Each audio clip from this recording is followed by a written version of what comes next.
Chair, Excellencies, distinguished members of the panel, it's a privilege to share Vietnam's experience on bridging the digital and data divide and how the UN development system is supporting this transformation. Vietnam offers an encouraging example of both progress and complexity in the digital era. With strong political commitment, the country has positioned science, technology, innovation, and digital transformation at the center of its development strategy.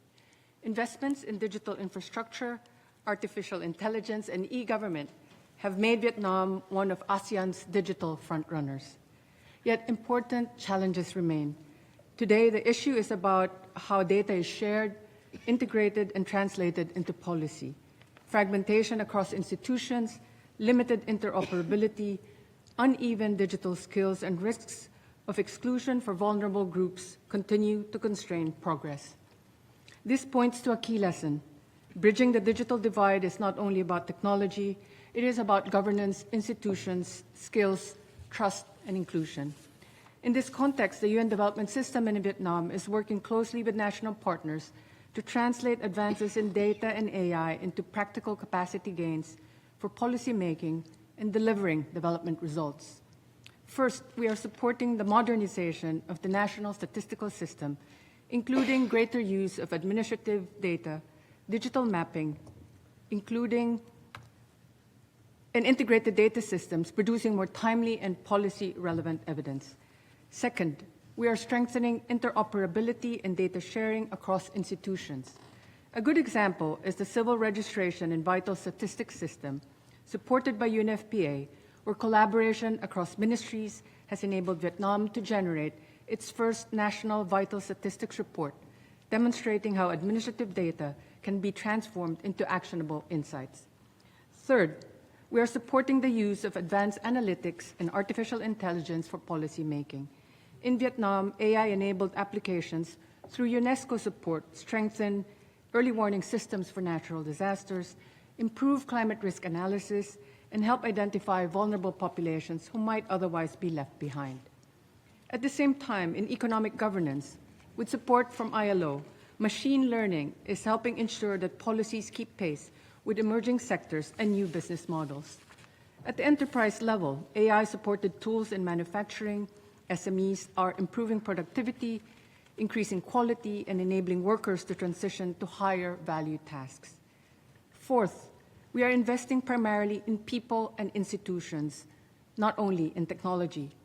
Through AI readiness assessments led by UNESCO and UNDP and various capacity-building efforts across the UN country team, we are building digital readiness and AI literacy, improving public service delivery, strengthening governance frameworks, and preparing the workforce for an increasingly generative AI job market. Finally, our approach is grounded in inclusion and human rights.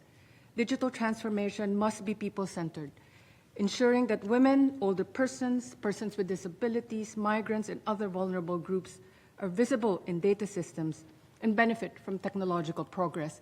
And this speaks to the intervention by civil society in the earlier panel.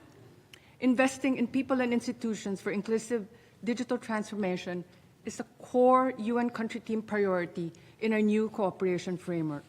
Looking ahead, system-wide initiatives such as the UN System Data Commons can play a critical role. Data Commons can bring together diverse data sources into unified, accessible evidence base, supporting more targeted policies and accelerating SDG delivery. At the same time, it enables more coherent, cross-sectoral UN support to government.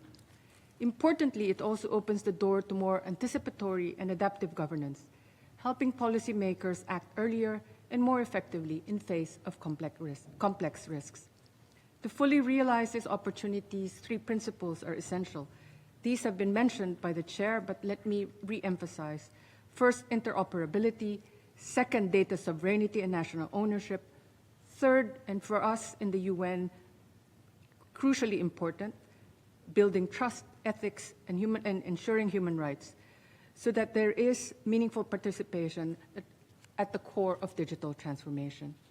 I close by highlighting that Vietnam's leadership in advancing the Global Digital Compact and supporting the implementation of the landmark UN Convention Against Cybercrime is a concrete and proactive contribution to shaping global norms for human-centered artificial intelligence, anchored in ethics, transparency, and accountability, with the intention that these technologies advance development, strengthen trust, and contribute to peace and stability.